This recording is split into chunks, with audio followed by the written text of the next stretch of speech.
This is Inge coming to you from Ingesknittinglab in Denmark. Welcome back. If you're new, welcome. Great to see you all. We will talk a lot about knitting today. I will talk about my FOs and whips and the play basket just as usual. So starting with the FOs, I have finalized this Aran Sweater. That was a whip in episode 9. And this is a re-whip. Or a re-FO. You hear more about it later. My daughter requested some cozy socks, so I made these 31 squishy and nice. And I have also got more requests for these Doble Tøfler. These were introduced to me by watching the podcast Knitting Traditions, Inga from Norway.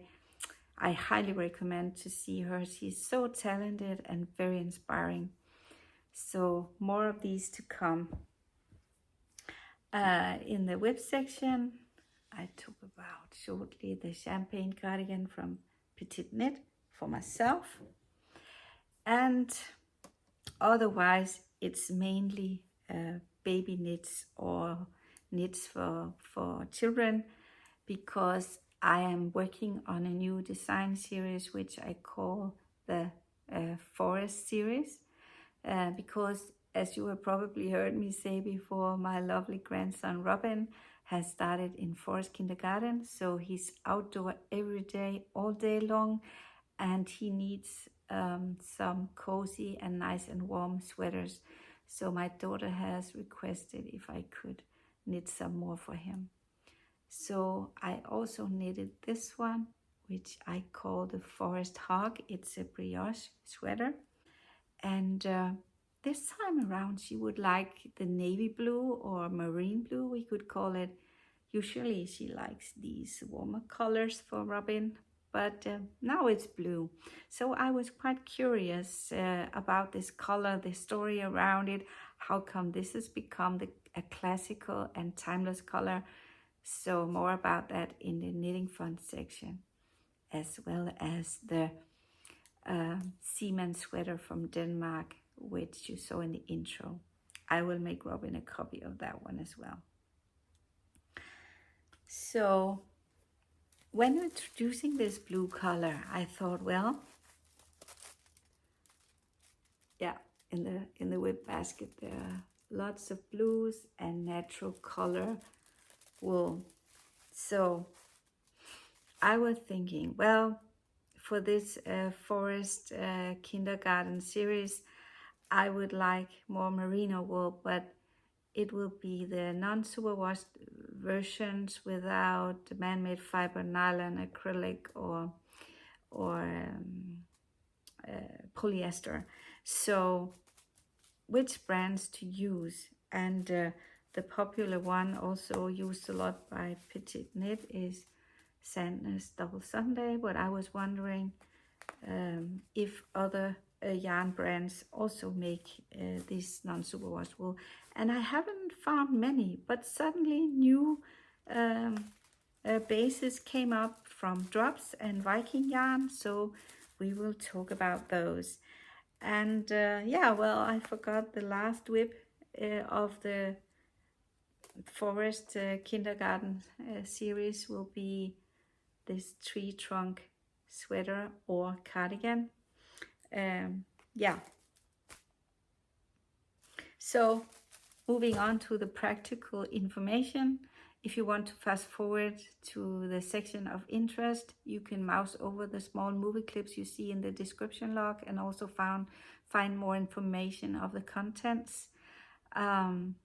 If you would like to see one of my former videos, you can find the other editions in the playlist if and when I mention knitting hacks or some of my former knits. Yeah, and one last thing, very important thing to me, I am going to the Fanø Festval, knitting festival this year. Unfortunately, I heard this will be the last one on Fanø. So I'm so excited on going, and it would be so great if some of you out there is going as well, and we could meet up and have a chat. So leave me a comment or send me an email, and maybe we can arrange to meet up. That would be fun. Okay, but without further ado, let's get started. Before we move on to the recent finished objects, let me just shortly mention the tee I'm wearing. I call it the Flowerbud Tee. It's a design of mine. This was the first trial run, and then I made small changes to the design to become this one. I tried different colors and yarns. This is summer yarn, and I also made additions in winter yarns and long sleeves. So yeah, if you're interested in learning more about it, you can see edition 3 of my video. I present this one finalized, and edition 4 video is this one. And I've bought more of this yarn to make more versions, more yarn types and colors. Yeah, okay. But to the finished objects I finalized this week.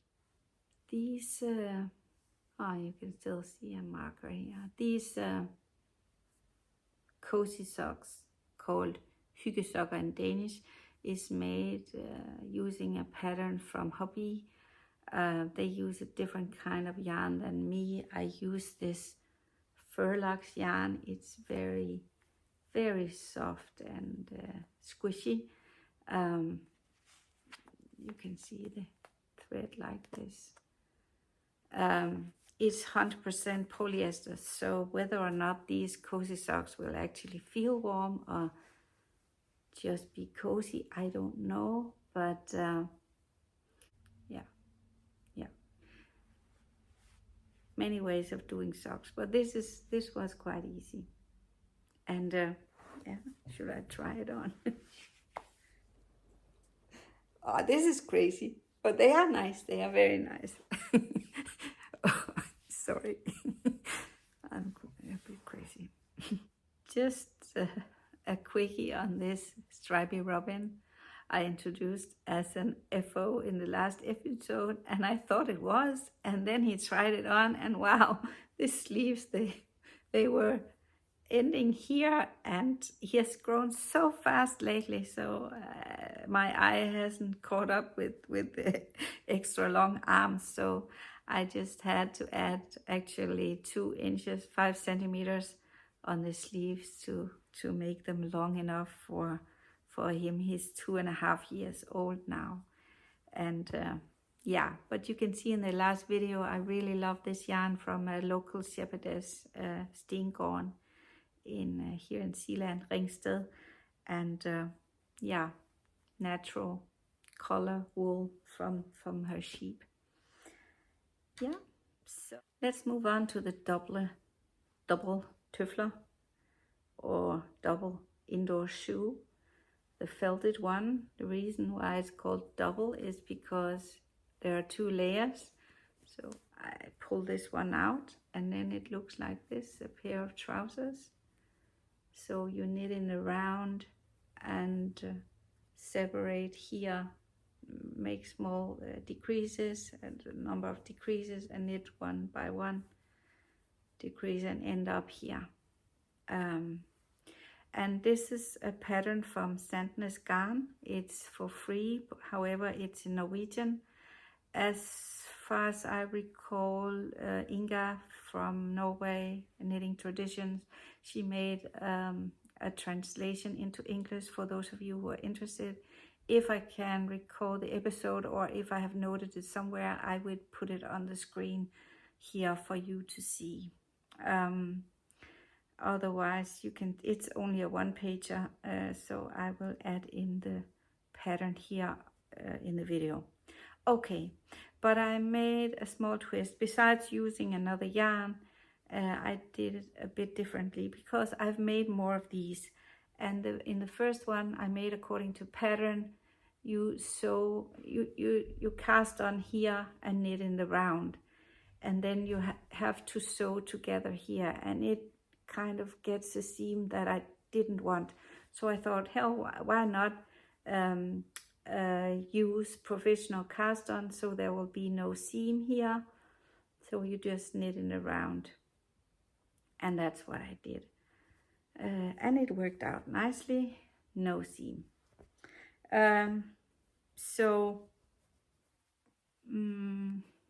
Yeah, the whole trick is finding out with your specific yarn how much to felt and so on. I used this Alaska from Drops and just made the correction factor to fit my yarn gauge. If you would learn more about how to do this, you can look in one of my former videos. I will note the addition here beside me. So I use this, but anyway, any yarn is different when felting, and your washing machine, your specific detergent. There are a lot of variables considering when felting, but I will here tell you what I learned about this yarn, specific yarn for the felting process, and I will just have a look at my notes. So I've made it in more sizes, and I found that the shrinkage factor for every size was the same. So as I hadn't been doing felting before, I started out slow, kind of doing the washing in the machine, and this wasn't enough, and I took yet another go and so on. So in the end, I learned that for this specific yarn and my knitting shoe here, I'm looking at my notes in my iPad, I used the quick program 2 times half an hour at 40 degrees centigrade, and I used wool detergent. Don't use normal detergent, because this has an enzyme cutting the protein fiber of your yarn. That's not what you want. You just want it to be felted and agitated. And I used a towel inside the washing machine in order to bash, or what do you call it, spank the yarn. And I ended up using a full spinning cycle of 1,600 rotations per minute. So that, at least that's what my machine has as a maximum, and that worked. And when you then take it out after washing and spinning, the wet shoe, you fold it, and now you have to form it to fit your foot. So for me, with my fingers, it's actually hard when it's wet and it's heavy. So my husband helped me, and I have these shoe blockers. I don't know if these are for older people who know these devices. You put it in your shoe in the evening, and like this, and it gets nice and blocked. So I use this as well when doing my you can see the tag still here, because I got this in an what's it called, recycle shop, actually. Maybe people have thrown these out. Yeah, and then I squish and squish, and once I have it all tucked in, I take on the shoe and to fit my foot, and when it does, I put this in again and leave it to dry, and then your shoe is very nice. When my daughter saw this one, she would like it without this high heel, and I thought, how do I change the pattern then? And by luck, when seeing Sam, an Irish or an Italian knitter located in Ireland, he has adjusted this pattern so that no heel here.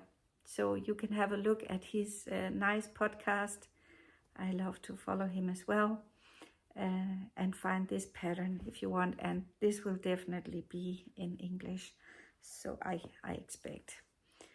Yeah, so some of my friends have requested me to make these Tøfler, so now I will get into mass production again and make a couple more of those in navy blue. Since the last episode, I've finalized this sweater, Aran Sweater. It will be part of the Forest Kindergarten series, but I haven't figured out the name yet. So what is my twist on this one? I've made a side seam here, a knit stitch between the moss stitches, and in these rhombus I've made one stitch moss in some of them and just knit stitches in the other ones. And I cast on using an I-cord cast on, and have finished the sleeves with an I-cord as well.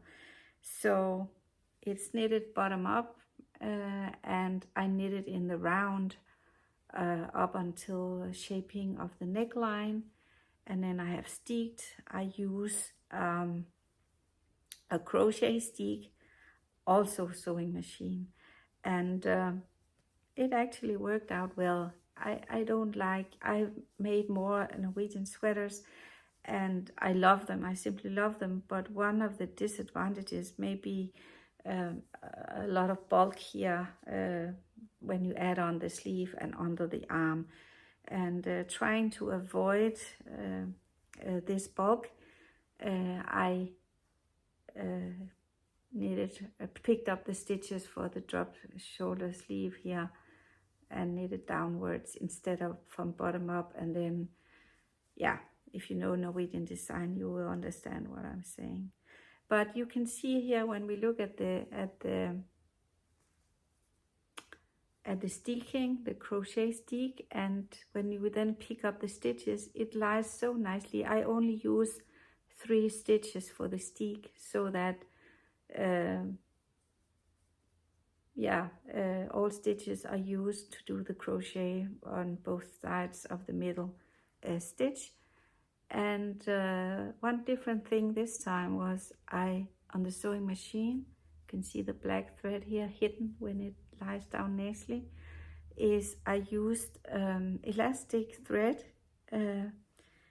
as the under thread, and to keep on the elasticity and see it works. So that came out quite nicely. And the shoulders I knitted together here, so it almost adds up in the braid here. I could have made a last turnover of the braid here before knitting, but then it would have been more bulky on the shoulder right here, and that is what I wanted to avoid. So that's why I didn't, even though it may have looked nicer. But see here, when you look from the front side, the back side, I think it turned out okay.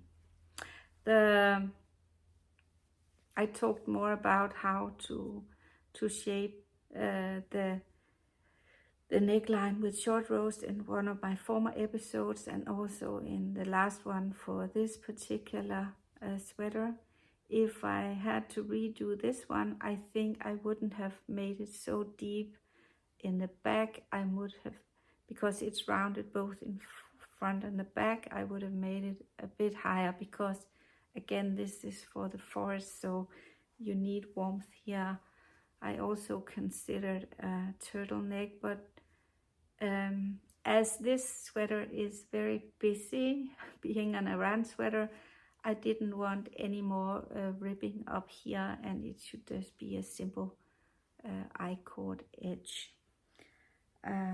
So yeah, he tried it on, you can see on the pictures, and actually he didn't want to have it off again. this is the next sweater in my series of the Forest Kindergarten sweaters, and this is a brioche design. I would like this one to be a simple one, so I chose a simple one and a fast knit, so I chose a raglan construction. And if you know brioche or you don't know it, it's when you have to knit 2 rounds you need each round twice, so to speak, because you make yarn overs, and so it takes a bit longer time, and it will be a bit more dense fabric, which is perfectly suited for outdoor sports or the kindergarten. So I played a bit on how to do the raglan and ended up doing it very simple. So I have the pearl brioche in the middle and make the increases around. It's made top down. So yeah, what's more to say about it? Yeah, I would like the neck to be raised, so I raised the neck in the back, and as a fairly newbie within knitting, and definitely brioche knitting, I did not know how to go forth and back. Yeah, I know to do brioche back and forth, not in the round, but how would short rows look nicely in brioche, I didn't know, and I didn't try it out. So I thought, well, I will do the simple way and just raise the back using the rib. So you can see the rib section is actually longer in the back than in the front. And I used a different kind of rib, so you can see this is a stitch marker, it's not an error in the yarn. So I used 2 garter ridges here, and then a simple 1x1 rib, and the garter ridges to kind of enclose this rib. I found this looked nicely, and yeah, so that's how I did it. And then I just use my general rule of thumb when using a raglan, then 1/3 for the front, 1/3 for the back, and 1/6 of the stitches for each sleeve. Approximately, I go forth and back in order to make it fit with the raglan here. And then just knitting down, setting off for the sleeves. This time I didn't use a provisional cast on. I just made loops here for the sleeves, and then I'm finalizing with the same kind of ribbing for the bottom part. But let's see if I think this is actually too long, or I will give it a go. He can try it and see if it stops below his bottom, then it's nice. Again, when using brioche, it's important to make a gauge watch like always, because it is very, very stretchy. But I've used the yarn, which is very elastic. It's merino, so it's the good thing about this is it finds its shape. Look, it's fantastic. So if you have ever tried to make brioche in cotton, it will do like this and stay like this, and maybe not look so nice. Do I have an example? No, not nearby me. Okay, yeah, this is it. So now I only miss the sleeves, so it will be, yeah, a fast and easy knit. So more to say about brioche. I think it's easy to learn, and 2 things, important things to observe when doing brioche, I think, is, for one, if you don't knit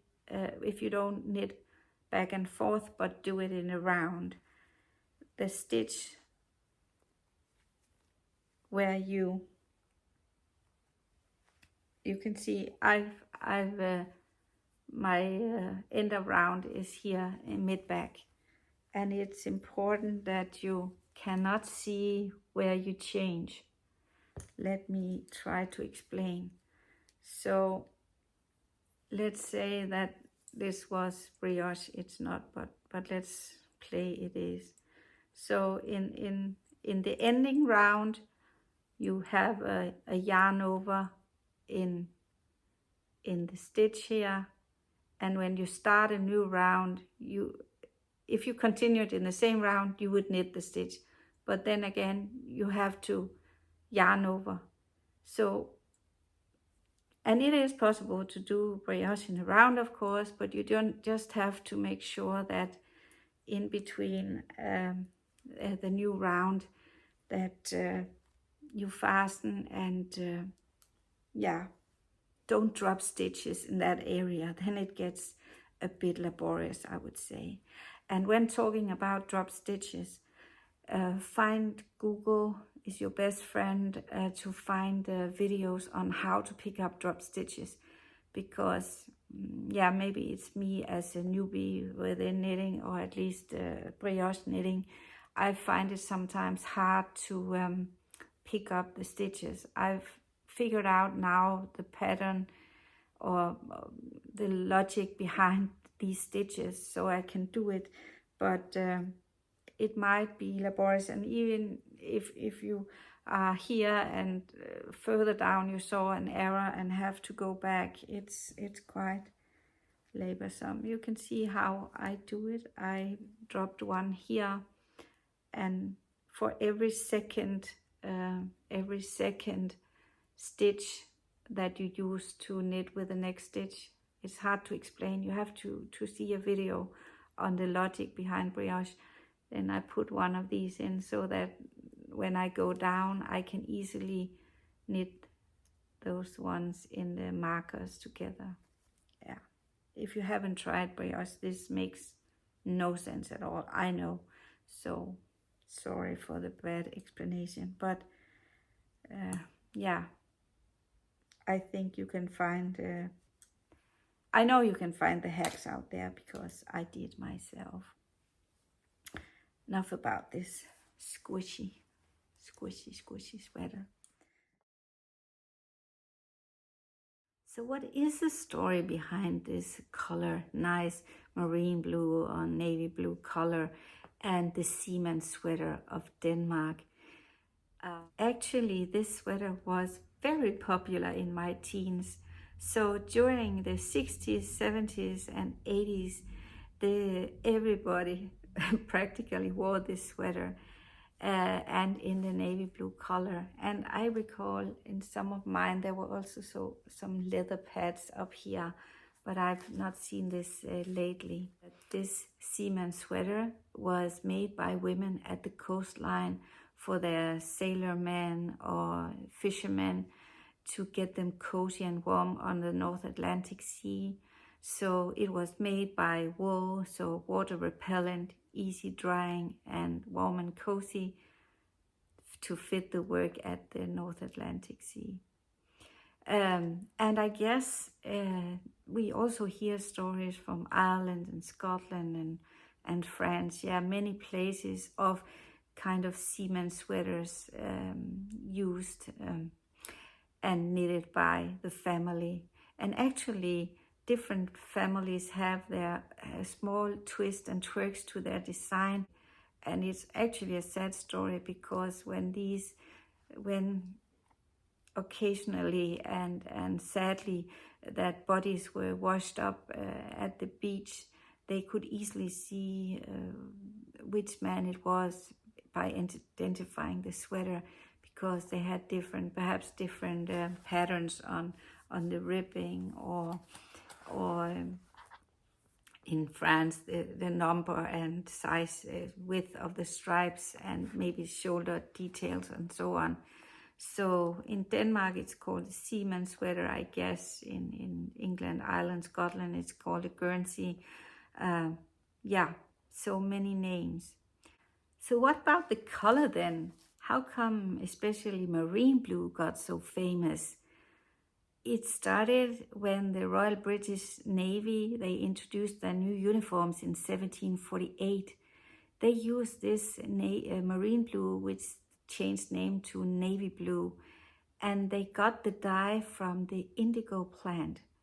At that time, the British had colonized India, and in India there were plenty of this indigo plant, and hence the dye became affordable, accessible, and this color is particularly color fast. So you can imagine that it would become very famous for this fabric, for endurance and exposure to a lot of sun and sea salt and any weather actually.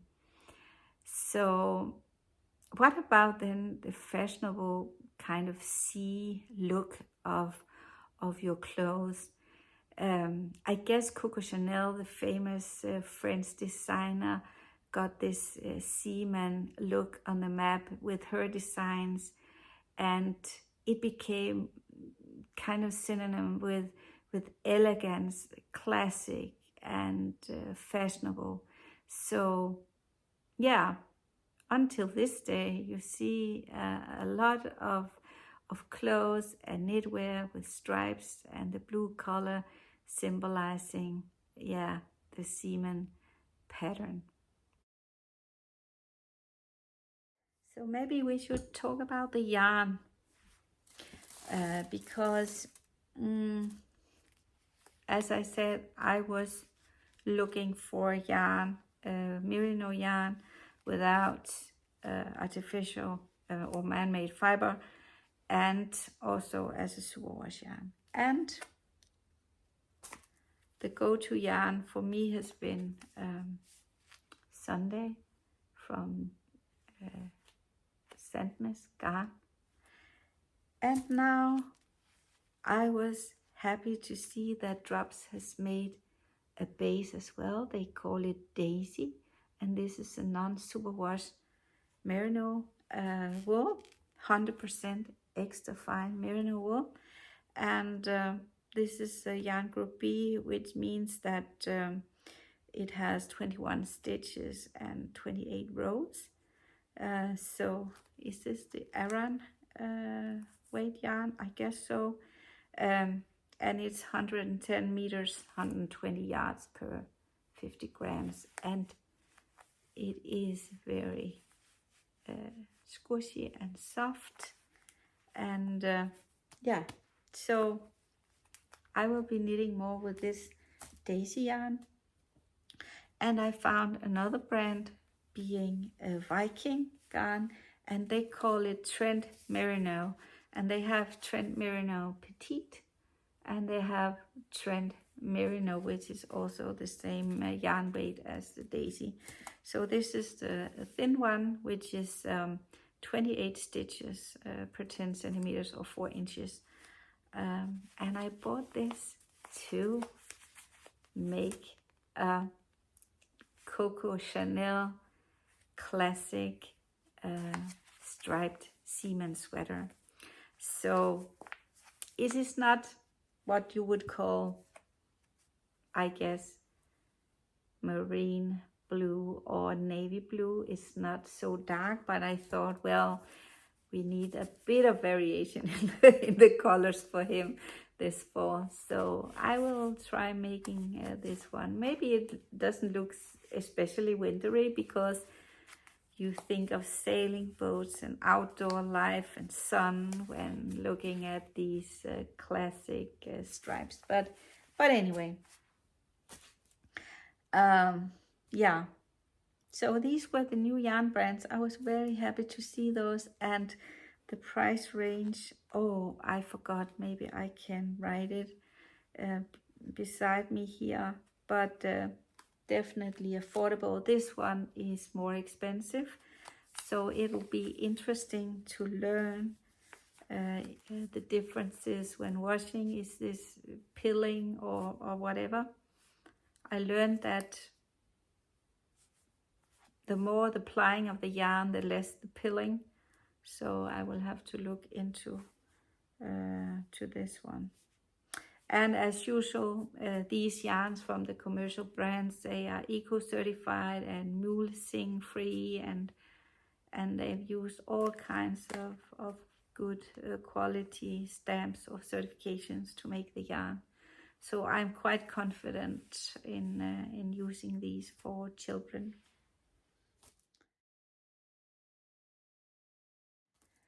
Yeah, and for the next whip, or the final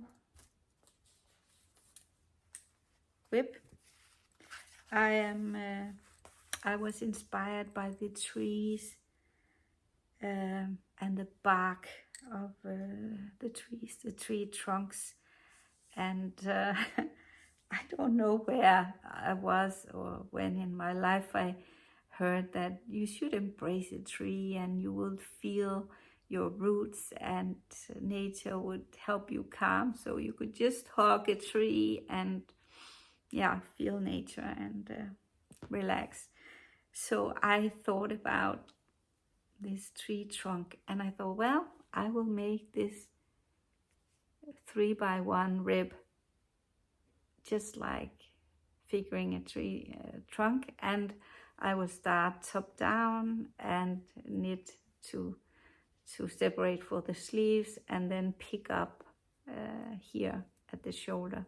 It's not as long as it should be. I was just trying it out to see would it be nice, because I wanted, when it's 3+1 rib here, I would like the the section here separating for the sleeves to look like 3 knit stitches as well. So I think I succeeded with that. So it'll be fun to make this final. And I found this yarn on sale. It is Viking Eco Highland. I have been wanting to try this for a while now. It's made in Peru. It's 100% Highland wool, and it's 20 stitches per 4 centimeters or 4 inches and 4 centimeters. The other way around. You know what I mean. Okay, and actually it's very squishy. So I would, without looking at the label, I would say it's woolen spun and it seems very soft. I don't know if this is the truth, but I've kind of feel like when it's made, Peruvian yarns feel more soft, both from their sheep and from their llamas. Yeah. Have you a similar experience? But at least, yeah, one more whip or design to finalize. So are we missing something? Yeah, we are. This cardigan from Petiteknit.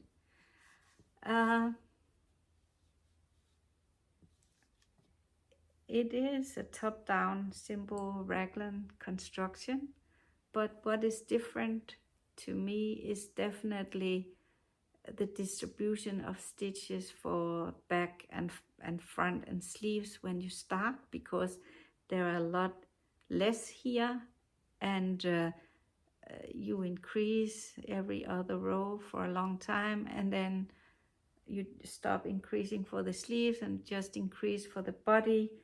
And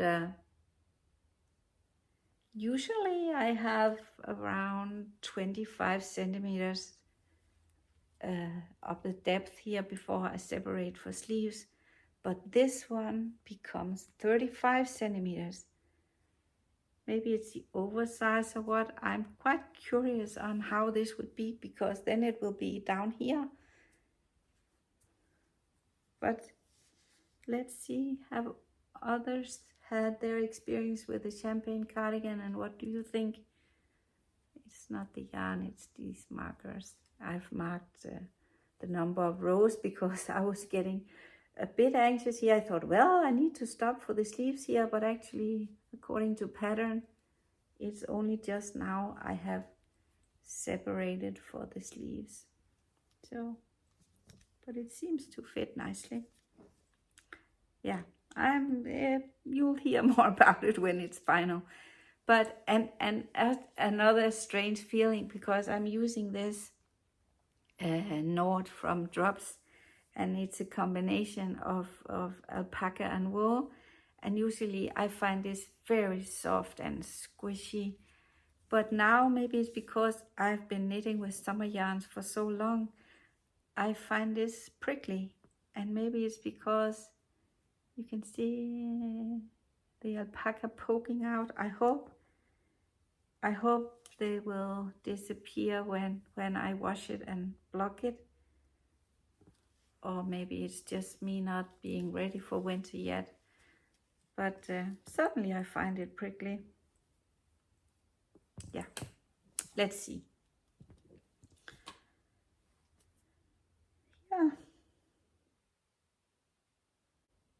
Before we end this episode, just a small commercial for the Fanø Festival. You can see pictures here beside me and all the nice workshops that I have signed up to go to. And actually also my husband is coming. He has no interest in knitting whatsoever, but he is very much into birds, and Fanø is a feast for bird lovers. So I guess he will be bird watching, maybe visit a brewery, and then join me for dinner time and coffee and cakes. So I very much look forward to it. So I really hope that some of you out there will be there as well, and we can meet up. So as I said in the intro, leave me a comment or send me an email, and maybe we can arrange a short meetup and a chat. That would be nice.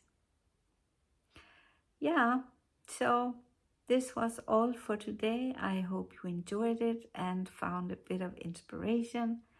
Let's meet up in the next episode. So color me happy.